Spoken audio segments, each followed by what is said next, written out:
Hello and welcome back दोस्तों, स्वागत है आप सभी का आपके अपने चैनल पर। मैं हूं आपका दोस्त दीपक जायसवाल और इस वीडियो लेक्चर की सहायता से हम आपके जेल प्रहरी और सब इंस्पेक्टर में जो इंग्लिश आपकी पूछी जाती है उनके प्रीवियस ईयर के क्वेश्चन कर रहे हैं। पिछले वीडियो में यानी कि जो प्रैक्टिस सेट 3 तक हमने कंप्लीट किए हैं वो वीडियो लेक्चर्स आप देख लीजिएगा, क्योंकि उनमें जो हमने MCQ कवर किए हैं उनमें कौन सा क्वेश्चन है उसमें कौन सा आंसर आएगा वो हमने रूल के साथ समझा है। तो आपके जितने भी आंसर आप अभी इस वीडियो में कंप्लीट करेंगे वो उनके रूल आप जो सीखेंगे पिछले वाले लेक्चर्स में उसके अनुसार ही कर पाएंगे।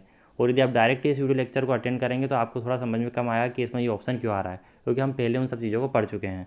तो आज के वीडियो लेक्चर में एडजेक्टिव एडवर्ब हमने नए ऐड किए हैं, यानी कि इनके रूल्स रेगुलेशन के साथ में इनकी MCQ करेंगे हम। और प्रोनाउन यानी कि कुछ क्वेश्चन है प्रोनाउन हमने पिछले लेक्चर्स में अच्छे से कंप्लीट कर लिया, जिसका प्रैक्टिस सेट 3 था, तो वो आप देख लीजिएगा। उसके बाद आज के प्रोनाउन के इसमें जो क्वेश्चन हमने लिए हैं कुछ 4-5 वो आपके पिछले वाले वीडियो लेक्चर के बाद में आसानी से इसमें हो जाएंगे। और आज के एडजेक्टिव एडवर्ब के जो रूल के हिसाब से हम MCQ करेंगे, उसके बाद वाले जो लेक्चर वाले जो MCQ है वो आपके इससे कवर हो जाएंगे। तो आप एक भी प्रैक्टिस सेट ना छोड़ें, क्योंकि हम सब में ऑप्शन के साथ रूल्स भी सीखते जा रहे हैं, जिससे कि आपको डिटेल में स्टडी ना करना पड़े। स्टार्ट करते वीडियो अच्छा लगे तो आप लाइक ज़रूर कीजिएगा, साथ में आप इसको अधिक से अधिक अपने दोस्तों फैमिली में शेयर कर दीजिए, जिससे कि मैं जो मेहनत कर रहा हूँ वो भी सफल हो सके और आपके पास भी अच्छी चीज़ें पहुँच पाएँ। पहला क्वेश्चन लेते हैं हम। One should respect parents as they bring them up. यहाँ पर वन शुड आ गया है, जैसा कि मैं आपको बताता आ रहा हूँ पिछले वाले लेक्चर से कि प्रोनाउन में यदि वन शुड आ जाता है तो हम वन से स्टार्ट होने वाले ऑप्शन को ही आगे लगाते हैं जो ब्लैंक है उसमें। तो यहाँ पर हमारे 2 ऑप्शन एलिमिनेट हो जाते हैं। अब आपके पास ऑप्शन बचते हैं वंस और वंस, यानी दोनों उच्चारण सेम दे रहे हैं, लेकिन ये यहाँ पर प्लूरल फॉर्म है और यहाँ पर ये आपका पजेशन वाली बात हो गई है। अब यहाँ पर आप देखेंगे वन शुड रिस्पेक्ट, यानी कि आपको रिस्पेक्ट करना चाहिए माता पिता की। दे ब्रिंग देम अप, क्योंकि उन्होंने उनको बड़ा किया है या फिर पैदा किया है, बात वही आ जाती है। तो वन शुड यानी कि किसी एक को अपने माता पिता की या उनके माता पिता की रिस्पेक्ट करना चाहिए, आदर सम्मान करना चाहिए, ऐसा नहीं है। ये बात सभी के लिए की गई है, यानी कि सभी को अपने माता पिता की सेवा करना चाहिए। तो अपने वाली बात आ गई, अपने वाली बात आ गई मतलब यहाँ पर पजेशन हो गया। पजेशन में हम हमेशा इसका पजेसिव रूप यूज करते हैं वन का, तो यहाँ पर प्लूरल वाला फॉर्म हम यूज नहीं करेंगे और यहाँ पर इसका ऑप्शन नंबर 2 हमारा राइट हो जाएगा। इस तरह से जहाँ पर अपने अधिकार की बात आ जाती है, पजेशन की बात आ जाती है, वहाँ पर हम वन का जो पजेसिव रूप है वंस इसका उपयोग करेंगे। क्लियर है? कोई कन्फ्यूजन हो तो आप उससे कमेंट में पूछ सकते हैं। पिछले दोनों वीडियो में हमने इसके 3-3 4-4 क्वेश्चन किए, वहाँ पर डिटेल में हमने रूल को एक्सप्लेन किया था, वो आप जाकर देख सकते हैं। वैसे यहाँ से भी आपको समझ में आ गया होगा। अगला दूसरा हमारा क्वेश्चन है, I am reading the book. मैं क्या कर रहा हूँ? मैं पुस्तक पढ़ रहा हूँ। यू गिव मी, जो तुमने मुझे दी। देखो जो यहाँ पर अर्थ आ रहा है। अब यहाँ पर आप देखेंगे हम सबसे पहले ये करते हैं कि ऑप्शन को एलिमिनेट करते हैं। जब हम यहाँ पर क्वेश्चन करते हैं तो पहले देखते हैं कि कौन सा इसमें नहीं आएगा, उसके बाद बचे हुए ऑप्शन में से हम प्रायोरिटी देखते हैं कि कौन सा यहाँ पर सूटेबल है। अर्थ आ गया हमें कि मैं वह पुस्तक पढ़ रहा हूँ जो तुमने मुझे दी। ठीक है, यहाँ पर बुक क्या है? बुक यहाँ पर सब्जेक्ट ये है और बुक जो आपका ये है नॉन लिविंग है। अब बुक के बारे में बात की जा रही है यहाँ पर, तो बुक के लिए हम यहाँ पर लगाएंगे। तो बुक आपका यहाँ पर नॉन लिविंग हो गया और नाउन हो गया। तो यहाँ पर नॉन लिविंग में आपके लिविंग के लिए लगने वाले प्रोनाउन यूज नहीं होंगे। तो लिविंग के लिए यहाँ पर कौन कौन लगते हैं? हु लगते हैं, ये नहीं आएगा। होम लगता है, ये भी नहीं आएगा। उसके बाद आपका वाट है, ये वर्ब के लिए आता है तो ये तो नाउन है, ये भी नहीं आएगा। अब बचा हमारे पास ऑप्शन क्या है? डेट, और इसका अर्थ निकलता है जो, जबकि इनका अर्थ निकलता है जो और जिसने। इसका भी जो और जिसने निकलता है और वाट का अर्थ निकलता है क्या। ठीक है, यहाँ पर ये वर्ब के लिए यूज होता है, तो सिंपल सी बात है, यहाँ पर डेट आपका ऑप्शन आ जाएगा। और ये दोनों तो इसलिए एलिमिनेट हो जाते हैं कि यहाँ पर बुक है, ये निर्जीव है, तो ये यहाँ पर आएंगे नहीं, तो इनको हम हटा देते हैं। वाट वर्ब के लिए यूज होता है। क्लियर हो गया? कोई कन्फ्यूजन नहीं है। अगले क्वेश्चन चलें। 3rd नंबर का हमारा क्वेश्चन है, the people called yesterday wanted to buy the house. People यानी कि लोग, जिन्होंने कॉल्ड यस्टरडे कल कॉल किया था, wanted to buy the house जिन्होंने कॉल किया था कल, वो क्या करना चाहते हैं? घर को ख़रीदना चाहते हैं। अब यहाँ पर आपके पास ऑप्शन है हु, हुम, विच, दैट। यहाँ पर बात किसकी की जा रही है? पीपल की। पीपल यहाँ पर क्या है? सब्जेक्ट है। लिविंग है, नॉन लिविंग है? आप कहेंगे लिविंग है सर। लिविंग मतलब जीवित है। जीवित है तो सबसे पहले हम क्या करेंगे ऑप्शन से? अजीवित यानी कि निर्जीव के लिए लगाए जाने वाली चीज़ों को हटाएंगे। निर्जीव के लिए लगाए जाने वाली चीज़ यहाँ पर कौन सी दिख रही है? विच। वस्तु के लिए लगाते हैं हम कौन सी, जिसका जिसके लिए। अब हमारे पास बचा हु, हुम और दैट। यहाँ पर बताइए, दैट के हमने रूल पढ़े थे, सुपरलेटिव डिग्री है, सेम आता है, इफ़ ओनली आता है, या फिर आपका फ्यू आता है, लिटिल आता है, ऐसे आते हैं यदि सब्जेक्टिव के पहले, तो हम उस केस में दैट का उपयोग करते हैं। ठीक है, दैट हटा देते हैं। अब यहाँ पर हमारे पास बचा हु और हुम। हुम को हम कब लगाते हैं, जब ये आपका पीपल जो है ये सब्जेक्टिव केस में यानी यही करता है, यही करने वाले हैं, इन्होंने ही कॉल किया था, तो ये ऑब्जेक्टिव रूप में नहीं है, यहाँ पर इनके ऊपर काम नहीं किया जा रहा है, इन्होंने ही कॉल किया था, तो ये यहाँ पर सब्जेक्टिव रूप में है। तो यहाँ पर सब्जेक्टिव रूप कौन सा है, हु है। अगर हु और हुम सब्जेक्टिव ऑब्जेक्टिव रूप क्या है ये आपको देखना, तो पिछले वाले आपको क्वेश्चन देखने पड़ेंगे, यानी कि प्रैक्टिस सेट 3 आपको देखना पड़ेगा, तब आपको समझ में आ जाएगा कि हु और हुम यहाँ पर क्यों लगेंगे। तो इन दोनों को एलिमिनेट करते हैं और आपका देखते हैं हु जो है ये सब्जेक्टिव केस में यूज होता है, यानी कि जब आपका करता है वही काम कर रहा है तब सब्जेक्टिव केस, और हुम को हम जब लगाते हैं जब ऑब्जेक्टिव केस में उसका उपयोग किया जा रहा हो। अब यहाँ पर इसका जो अर्थ निकल रहा है ये निकल रहा है जिन्होंने, तो जिन्होंने के लिए हालांकि होना तो हुम चाहिए क्योंकि अर्थ जिन्होंने यहाँ ज़्यादा सूटेबल है, लेकिन यहाँ पर ये जो अर्थ है ये सब्जेक्टिव रूप में निकल रहा है, इसलिए हम यहाँ पर हु का उपयोग करेंगे। तो ऑप्शन नंबर 2 आपका यहाँ पर बिल्कुल राइट हो जाएगा।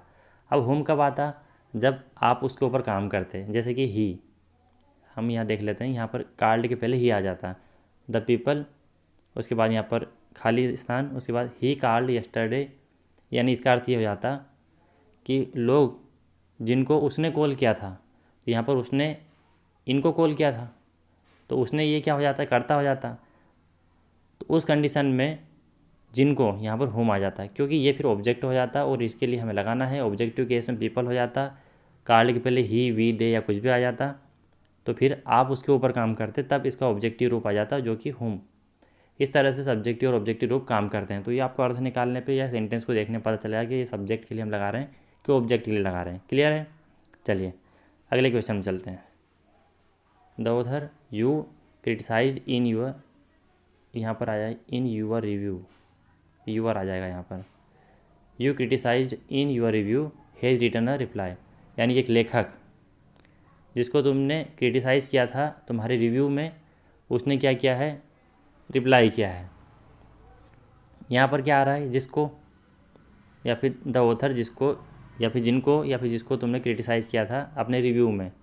अब यहाँ पर देखिए एलिमिनेट करते हैं फिर से ऑप्शन को। यहाँ पर सब्जेक्ट कौन है, ऑथर, ये देखिए यहाँ पर ऑब्जेक्टिव केस वाले हम बात कर रहे थे, ये ऑब्जेक्टिव आ गया। यहाँ पर कैसा आ गया ऑब्जेक्टिव केस, तुमने क्रिटिसाइज़ किया था मतलब कहीं ना कहीं क्रिटिसाइज़ किया होगा, तो ये तुम यहाँ पर क्या है, ये करता है मतलब हीरो है, हीरो मतलब करता होता है जो सब्जेक्ट होता है, और ऑब्जेक्ट यानी किसके ऊपर काम किया, ऑथर को, एक लेखक को तुमने क्रिटिसाइज़ किया था।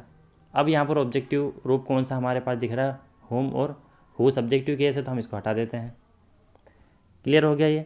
यहाँ पर देखिए जगह के लिए वेयर लगाते, वेयर भी हट जाएगा यहाँ पर, वर्ब के लिए लगाते वाट, ये भी हट जाएगा यहाँ पर। अब बचा आपके पास कौन सा, होम, यानी कि एक लेखक जिनको तुमने क्रिटिसाइज़ किया था उनका रिप्लाई आया है, उन्होंने रिप्लाई किया है यानी कर चुके हैं, यहाँ पर क्या आ जाएगा, होम आ जाएगा। तो इस तरह से यहाँ पर ऑब्जेक्टिव केस काम करता है। अगर यहाँ पर यू नहीं होता तो हो जाता the author criticised in your review has written a reply, एक ऑथर जो कि तुम्हारे रिव्यू में क्रिटिसाइज़ किया गया उनका रिप्लाई आया है। तो यहाँ पर यू नहीं है, तुमने किया ऐसा नहीं बात की जा रही है, तो यहाँ पर सब्जेक्ट ऑथर हो जाता, ऑथर हो जाता उस केस में फिर हु का उपयोग करते, लेकिन यहाँ पर यू आया है जैसा मैंने पिछले वाले सेंटेंस में समझाया है, इसलिए यहाँ पर हुम आएगा। लिविंग है तो ये दोनों तो एलिमिनेट हो जाएंगे और हु इसलिए यहाँ पर नहीं आ रहा है। ठीक है, इस तरह से आपको ऑप्शन का चयन करना है। फाइंड द एरर, आपको यहाँ पर इसमें से गलती निकालना है कि यहाँ पर क्या एरर है। The man which work here is from Rome, no error. इनको सबको सेंटेंस को जोड़ेंगे, the man which work here is from Rome, no error. देखिए मैन है मतलब लिविंग है, जीवित है, जीवित के लिए कभी भी विच का उपयोग नहीं होता, तो देख कर समझ में आ रहा है कि यहाँ पर आता हु, लेकिन यहाँ लगा दिया है विच। आपको ये समझना है विच हु कब लगाते हैं, तो पिछले वाले एमसीक्यू यदि आप देखेंगे प्रैक्टिस सेट के तो आपको समझ में आ जाएगा कि हम कब कहाँ क्यों लगाते हैं, क्योंकि हमने हर एक सेंटेंस के एमसीक्यू को समझा है और हर एक ऑप्शन को समझा है कब कौन सा आता है। तो यहाँ पर देखिए द मेन हु ऐसा आता क्योंकि मेन के लिए हमेशा हु या हुम आता है या फिर डेट आता है, जीवित वालों के लिए विच नहीं आता कभी भी, तो एरर यहाँ पर आ जाती है सेकंड नंबर वाले ऑप्शन में। क्लियर है। अगले पर चलें। 6 नंबर वाला question, the film is about a spy, एक फिल्म जो कि किसके बारे में है, जासूसी के बारे में है। वाइफ बिट्रेज हिम, जिसकी पत्नी क्या उसको धोखा देती है, उसकी पत्नी उसमें उसको धोखा देती है, तो यहाँ पर आ जाता है जिसकी। ठीक है, एक फिल्म जो कि जासूसी के बारे में जिसकी पत्नी उसे धोखा देती है। अब यहाँ पर ऑप्शन देखिए, इसका अर्थ निकलता है डेट का मतलब जो, हुज का मतलब जिसका जिसकी, ठीक है। यहाँ पर हु मतलब जो, और वही जिन्होंने, यानी ऑब्जेक्टिव रूप में यहाँ पर लगता है। एक फिल्म जो कि अबाउट अ स्पाई यानी कि जासूस के लिए है। तो अब यहाँ पर देखिए क्या आपको ऑप्शन लगाना है। यहाँ पर हमने क्या बताया, जिसकी वाइफ ने उसको धोखा दिया। अब यहाँ पर देखिए आप, स्पाई के बाद में यहाँ पर लगा के देखता हूँ जो, ठीक है। एक फिल्म जो कि जासूस के बारे में उसकी पत्नी ने उसको धोखा दिया, या फिर जिसकी पत्नी ने उसको धोखा दिया। अब इसको हम यहाँ पर मान लीजिए डेट लगा देते हैं, तो कैसा पढ़ेंगे, एक फिल्म जो कि जासूस के बारे में है जो पत्नी ने धोखा दिया, नहीं जम रहा, ठीक है। होम लगाते हैं, जिन्होंने मतलब the film is about a spy, एक पिक्चर या एक फिल्म जो कि जासूस के बारे में जिन्होंने पत्नी को धोखा दिया। पत्नी ने धोखा दिया, यहाँ पर वाइफ डिस्ट्रॉय हिम, मतलब पत्नी ने धोखा दिया है, हिम यानी किसको, स्पाई को, नहीं जम रहा है, हटा देते हैं। हु, इसका मतलब भी जो होता है, एक फिल्म जो कि जासूस के बारे में है उसकी पत्नी ने उसको धोखा दिया, तो हम इसको पढ़ेंगे जो पत्नी ने धोखा दिया, यह भी नहीं जम रहा है। जिसका यहाँ पर कौन सा जम रहा है, जिसकी पत्नी ने उसको धोखा दिया, तो हुज। तो यहाँ पर ऑप्शन से क्लियर हो रहा है कि हुज आएगा यहाँ पर, जिसकी पत्नी ने उसको धोखा दिया। पजेशन वाली बात हो गई, अधिकार वाली बात हो गई, ये उसी की पत्नी है तो उसी की पत्नी ने उसको धोखा दिया, ठीक है। तो पजेशन वाले केस में हम क्या लगाते हैं, हुज। हो गया, ऑप्शन नंबर 6 यहाँ पर इसका सही रहेगा।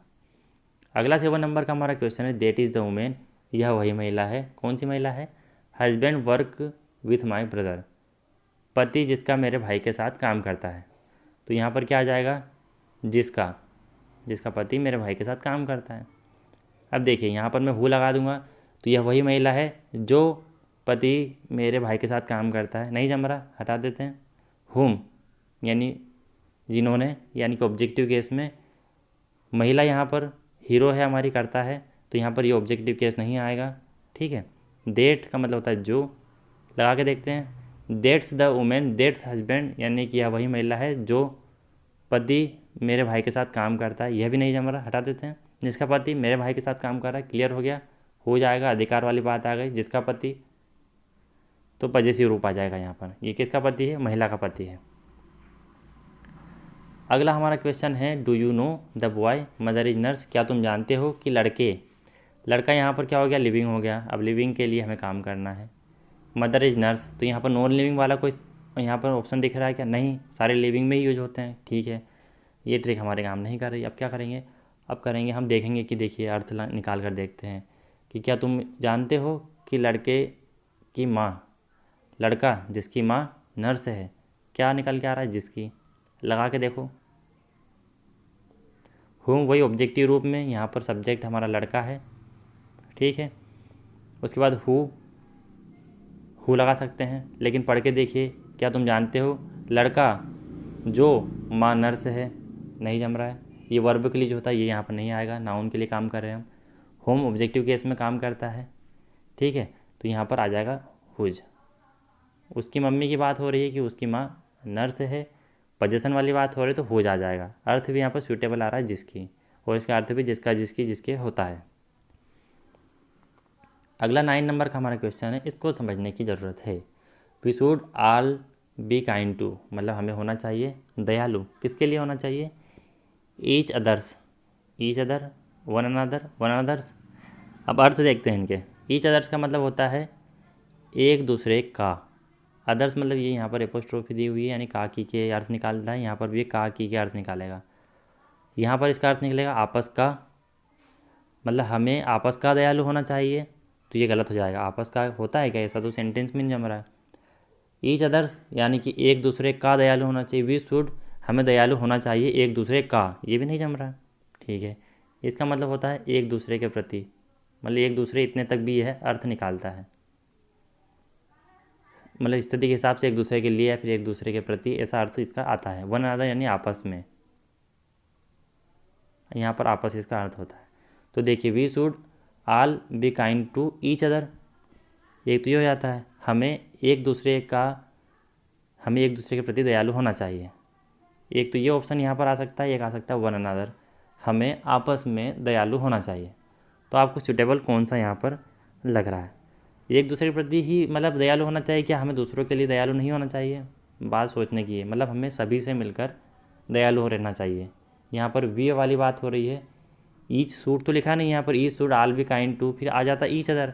यहाँ पर सभी के लिए बात हो रही है, तो हमें आपस में क्या दयालु होना चाहिए। तो जो सूटेबल ऑप्शन रहेगा इसका वो रहेगा आपका 3rd नंबर का, कि हमें आपस में दयालु होना चाहिए। We should all be kind to one another, यानी कि आपस में सभी के लिए दयालु होना चाहिए, सिर्फ एक दूसरे के लिए दयालु नहीं होना चाहिए। ये सेंटेंस का अर्थ नहीं निकल रहा है। ठीक है, क्लियर है। अगला हमारा 10th नंबर का क्वेश्चन है, the police finished investigation. Police ने क्या किया, इन्वेस्टिगेशन को समाप्त कर दिया। पुलिस आप सभी जानते हैं, पुलिस यहाँ पर बहुवचन होता है अपने आप में। ठीक है, अब यहाँ पर निकालते हैं हम अर्थ। तो बहुवचन होता है, प्लूरल होता है, तो हिज, इट्स, ये दोनों क्या है, एक वचन है, हटा दिए। अब बचा हमारे पास देयर और अवर। तो पुलिस ने हमारी इन्वेस्टिगेशन ख़त्म कर ली या फिर उनकी, तो इसका अर्थ होता है उनकी, इसका अर्थ होता है हमारी। तो पुलिस उनकी इन्वेस्टिगेशन ख़त्म करेगी ना, हमारी क्यों करेगी। तो अवर हम हटा देते हैं, ऑप्शन नंबर 1 आपका यहाँ पर राइट हो जाएगा। क्लियर हो गया ये तो। अगला हमारा 11 नंबर का क्वेश्चन है। यहाँ से अब आपके एडजेक्टिव एडवर्ब चालू हो जाते हैं और ये बड़े ही इंटरेस्टिंग है और आपको समझना ज़रूरी है। देखिए यहाँ पर है रोज़, स्मेल, यहाँ पर sweetly, very sweetly, much sweetly और स्वीट। अब आप कहेंगे कि जो गुलाब है वह स्मेल यानी कि खुशबू दे रहा है, कैसी दे रहा है, मीठी। तो मच स्वीटली भी हो सकता है, वेरी स्वीटली भी हो सकता है, और स्वीटली भी हो सकता है और स्वीट भी हो सकता है। अब इसमें सूटेबल कौन सा रहेगा। तो एडजेक्टिव एडवर्ब होते क्या है, तो एडजेक्टिव जो होते हैं वो हमेशा नाउन की विशेषता बताते हैं, और एडवर्ब जो होते हैं वो वर्ब की यानी कि क्रिया की विशेषता बताते हैं। तो यहाँ पर आपकी जो स्मेल है यह क्या है, स्मेल मतलब सूंघना, है ना। सूंघना हो गया, टेस्ट हो गया, आपके मुंह का स्वाद हो गया, देखना हो गया, ये सब क्या है, वर्ब ऑफ सेंस है, यानी कि आपकी जो सेंस करने की क्षमता है, आप देखते हैं, आप चखते हैं, सुनते हैं, है ना, ये क्या हो गया, सेंस वाले आपके जो सेंस हार्मोन्स यहाँ पर ये काम करते हैं। तो इसी स्थिति में अलग रूल आता है, ये अपवाद में आ जाता है। लेकिन हमेशा होता क्या है कि जब भी आपका नाउन आता है तो उसके पहले एडजेक्टिव आता है, या तो आएगा एडजेक्टिव या नहीं आएगा। ये क्लियर हो गया, यानी कि नाउन आएगा या तो सिंगल, उसके पहले कुछ भी नहीं आएगा, और आएगा तो हमेशा क्या आएगा, एडजेक्टिव आएगा। वैसे आपका एडवर्ब आया है तो एडवर्ब के बाद आपका एडजेक्टिव आ सकता है, लेकिन कभी भी नाउन नहीं आ सकता। एडवर्ब के बाद आपका एडवर्ब यानी कि जो क्रिया की विशेषता बताते हैं तो वो क्रिया के पहले आएंगे। हमेशा एडवर्ब क्या, इनको क्या बोलते हैं हिंदी में, क्रिया विशेषण, और ये क्या होगा, क्रिया। तो ये हमेशा एडवर्ब किसके पहले आएंगे, क्रिया के पहले। वैसे ही नाउन जो एडजेक्टिव होते हैं यानी कि विशेषण होते हैं वो हमेशा नाउन के पहले आते हैं, इसलिए नाउन के पहले हमने लगा दिया एडजेक्टिव। इतना तो क्लियर हो गया कौन किसके लिए आता है। अब आप यहाँ पर देखेंगे तो स्मेल क्या है, ये वर्ब है। तो वर्ब है तो इसके लिए क्या आना चाहिए, आप कहेंगे सर इसके लिए एडवर्ब आना चाहिए। अभी मैंने बताया, देखो एडवर्ब यहाँ पर क्या है, एडवर्ब आप कैसे पहचानेंगे इसके लिए मैं वीडियो बना दूंगा, लेकिन मैं अभी आपको बता देता हूँ कि यहाँ पर एडवर्ब कौन कौन है जिसमें एल वाई लगा है, ये सब क्या है, एडवर्ब है। तो सर इसमें तो 3 होगा, हम कौन से लगाएं। तो इसीलिए आपको कन्फ्यूज़ करने के लिए दिया है कि तीनों में से एक लगा देंगे तो यहाँ पर सही होता है, कोई दिक्कत नहीं है। लेकिन अपवाद यही है इसमें कि जब भी आपकी वर्ब ऑफ सेंस आती है, वर्ब ऑफ सेंस यानी कि जिसमें आपके सेंस काम करते हैं, आपके शरीर के, आप जो भी मानव है वो सूंघने की क्षमता रखते हैं, देखने की, सुनने की, हियरिंग की, हियर है, स्मेल है, टेस्ट है, ये क्या है, आपके वर्ब ऑफ सेंस है। तो इसी स्थिति में आपका एडवर्ब नहीं आता है, हमेशा वर्ब के लिए क्या आता है, एडवर्ब आता है। तो जब वर्ब ऑफ सेंस की बात आती है तो इस स्थिति में एडजेक्टिव आता है। ये अपवाद है, यही मुझे आपको इस सेंटेंस में समझाना था। तो यहाँ पर देखिए एडजेक्टिव कौन सा है, सिर्फ 4th नंबर वाला स्वीट जो है ये क्या है, जैसे कि दिस मैंगो इज़ स्वीट, यह आम क्या है, स्वीट है। तो स्वीट क्या हो गया, उसके लिए विशेषता बता रहा है उसकी। तो देखिए यहाँ पर ये इसका एडजेक्टिव रूप है स्वीट, तो यहाँ पर आ जाएगा रोज स्मेल स्वीट। क्लियर है। अगर यहाँ पर वर्ब ऑफ सेंस नहीं होती तो यहाँ पर स्वीटली आता और फिर हम तीनों ऑप्शन लगाते तो भी सही होता, लेकिन ये अपवाद है कि यहाँ पर वर्ब ऑफ सेंस दी हुई है, इसलिए हम यहाँ पर एडजेक्टिव लगाएंगे। ध्यान रखना है, इंपॉर्टेंट क्वेश्चन है। अगला हमारा 12 नंबर का क्वेश्चन है, he does nothing without consulting me, यानी कि वह मुझसे विदाउट यानी मेरे बिना, मेरी मतलब मेरे सलाह के बिना वो कभी कुछ नहीं करता। ही डज नथिंग, कभी कुछ नहीं करता। तो देखिए मेरी सलाह के बिना कभी कुछ नहीं करता, ये अपने आप में नकारात्मक सेंटेंस है, नेगेटिव है, नहीं करता। अब आप यहाँ पर अर्थ देखेंगे इनके, नेवर यानी कभी नहीं। अब अर्थ निकालते, वह मेरी सलाह के बिना कभी, यहाँ पर देखिए नहीं करता, विदाउट कंसल्टिंग मेरी सलाह के बिना नहीं करता, और हम लगा देंगे मान लीजिए यहाँ पर नेवर, तो इसका अर्थ क्या निकलेगा फिर, वह मेरी सलाह के बिना नहीं करता कभी नहीं। ये तो जम ही नहीं रहा, मतलब नेगेटिव के बाद नेगेटिव कभी भी नहीं आता, इसे ये नेगेटिव अर्थ निकाला तो फिर हमें वहाँ पर एक पॉजिटिव चीज़ लगानी पड़ेगी, तब जाके उसका अर्थ निकलेगा। तो यहाँ पर नेवर नहीं आएगा। अब यहाँ पर यदि हम सेंटेंस में देखें तो क्या आएगा, देखिए, he does nothing without consulting me, मतलब वो मेरे बिना यानी मेरे सलाह के बिना कभी भी कुछ नहीं करता। तो यहाँ पर क्या आना चाहिए लास्ट में, कभी भी, और कुछ नहीं करता उसके लिए यहाँ पर दिया हुआ नथिंग, नहीं करता कुछ भी, ठीक है। तो नेवर तो आएगा नहीं, और इसका मतलब होता है कभी नहीं, तो यहाँ पर आएगा क्या, कभी भी। सेल्डम और रियली अर्थ निकालते हैं, क्या अर्थ निकालते हैं, बहुत कम वाला अर्थ निकालते हैं। तो बहुत कम यानी कि ही does nothing without consulting me seldom, यानी कि वह बहुत कम करता है मेरे बिना, ये भी इसमें नहीं शो हो रहा है। यहाँ पर कभी भी देखना है, बहुत कम में तो वही नकारात्मक आ जाएगा, तो यहाँ पर जो कभी भी अर्थ निकालता है वो निकालता है ईवर, तो यहाँ पर आ जाएगा he does nothing without consulting me ever, वह कभी भी मेरी सलाह के बिना कुछ नहीं करता। क्लियर है। अगला हमारा क्वेश्चन है, I will give him you message I see him. ये वाला क्वेश्चन हमने पिछले तीसरे या दूसरे नंबर के प्रैक्टिस सेट में कंप्लीट किया है और वहाँ समझाया हमने, पर हम फिर भी यहाँ समझते हैं। मैं तुम्हारा मैसेज उसे दे दूँगी जब भी मैं उसे देखूँगा या देखूँगी। यहाँ पर आई है तो पता नहीं कौन है, ठीक है। तो जब भी अर्थ निकाल रहा है, जब भी, ठीक है। तो यहाँ पर जब भी के लिए देखिए, यहाँ पर वे नेवर क्लियर हो जाता है। वेयर यानी कि जहाँ भी मैं उसे देखूँगी, ये जहाँ भी मैं उसे देखूँगी, ये तो जम ही नहीं रहा, कहीं से रहता है। I will give him you message, मैं उसे आपका मैसेज दे दूँगी जहाँ भी उसे देखूँगी, यानी जब भी देखूँगी जब दे दूँगी, जहाँ भी देखूँगी, मतलब प्लेस की बात तो हो नहीं रही है, तो यहाँ पर ये हट जाता है। हाउएवर यानी जैसा भी देखूँगी, जैसा भी कैसा देखूँगी, ये भी हटा देते हैं। वाट एवर यानी जो भी मैं उसे आपका मैसेज देखूँगी, जो भी उसे मैं उसे आपका मैसेज दे दूँगी, जो भी उसे देखूँगी, ये भी नहीं होता, ठीक है। अब यहाँ पर जब भी उसे देखूँगी सुइटेबल है, इसलिए ऑप्शन नंबर 1 आपका जरूर सही रहेगा। यहाँ पर तो ऑप्शन 1 सही हो जाता है। 40 नंबर का हमारा क्वेश्चन है, join the two sentences with the help of given word, यानी कि जो नीचे दिए गए शब्द इनकी मदद से इन दोनों सेंटेंस को ऐड करना है, वही कंजंक्शन की तरह इनको उपयोग करना है। सी वाज इल, मतलब वह क्या है, बीमार है। सी वेंट टू हॉस्पिटल, वह कहाँ गई, अस्पताल गई। इल्स का मतलब यहाँ पर क्या होता है, अलावा या और, ठीक है। अदरवाइज या तो, अन्यथा, या फिर, ऐसा अर्थ निकलता है। हेंस का मतलब होता है इसीलिए, इसलिए गई, तो उसके बाद यहाँ पर होता है के लिए। अब यहाँ पर आप अर्थ निकाल के देखिए,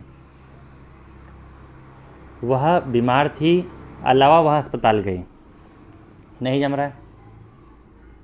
वह बीमार थी या तो, या फिर अन्यथा वह अस्पताल गई, ये भी नहीं जम रहा। देखिए, वह बीमार थी, she was ill, otherwise she went to hospital, वह बीमार थी, अन्यथा वह हॉस्पिटल गई, या तो वह हॉस्पिटल गई, गलत।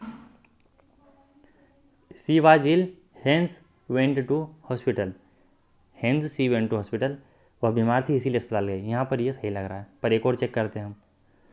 सी वाज इल, वह बीमार थी, फार सी वेंट टू हॉस्पिटल, वह बीमार थी के लिए हॉस्पिटल गई, ये भी सूटेबल नहीं लग रहा। वो बीमार थी इसलिए हॉस्पिटल गई, बीमार थी इसलिए, मतलब बीमारी के लिए हॉस्पिटल नहीं गई थी, बीमार होने नहीं गई थी, इसलिए फार भी नहीं आएगा।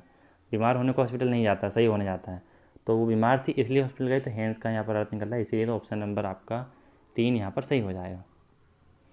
अगला और अंतिम हमारा क्वेश्चन है, इसके बाद वाले सीरीज में हम देखेंगे कि आपके क्वेश्चन यदि टफ लेवल का रहेंगे तो 15 रखेंगे उसमें हम, और यदि आपके सरल क्वेश्चन रहेंगे तो हम उसमें 30 क्वेश्चन आप करने की कोशिश करेंगे, क्योंकि मैं नहीं चाहता कि आपके जो इंपॉर्टेंट क्वेश्चन है वो छूट जाए। तो आपको वीडियो अच्छे लगे हैं तो लाइक करते चलिए और शेयर करते चलिए अपने दोस्तों फैमिली में। लास्ट वाला क्वेश्चन हम समाप्त करते हैं। हरी अप, जल्दी करो, यू विल बी लेट, जल्दी करो तो तुम भी लेट हो जाओगे और मैं भी लेट हो जाऊँगा। बट फार अदरवाइज टिल, जल्दी करो, अब यहाँ पर क्या अर्थ निकला, अन्यथा, या तो, या फिर तुम लेट हो जाओगे, ये इसका सही अर्थ निकल रहा है। तो हमारे सामने एक ही बार में हम इसका ऑप्शन तो लगा दें कि नहीं, फिर भी समझते हैं। जल्दी करो परंतु तुम लेट हो जाओगे, नहीं आएगा। जल्दी करो, के लिए तुम लेट हो जाओगे, के लिए नहीं आएगा। जल्दी करो, नहीं तो, या तो, अन्यथा, या फिर, सभी यहाँ पर चूट हो रहे हैं तो यहाँ पर ये राइट हो जाएगा। इसका अर्थ होता है अन्यथा, या फिर, या तो, नहीं तो। अब इसका अर्थ होता है तक या फिर जब तक, दोनों अर्थ निकलता है इसका। इसका अर्थ हालांकि निकलता है जब तक, और जो अनटिल होता है उसका मतलब निकलता है तक। तो यहाँ पर hurry up till you will be late, जल्दी करो जब तक तुम लेट हो जाओगे, ये भी नहीं जम रहा, मतलब ऑप्शन नंबर 3 यहाँ पर आपका राइट हो जाता है। इसकी पीडीएफ आपको मिलेगी हमारे टेलीग्राम चैनल पर। आपको टेलीग्राम में लिखना है टुडे पाठशाला, सर्च करना है, वहाँ पर आपको इन क्वेश्चंस की पीडीएफ मिल जाएगी। वीडियो को एंड तक देखने के लिए आप सभी का दिल से धन्यवाद। वीडियो को शेयर करना ना भूलें। मिलते हैं ऐसे ही अलग इन्फॉर्मेटिव और नॉलेजेबल वीडियो में, तब तक के लिए टाटा बाय बाय।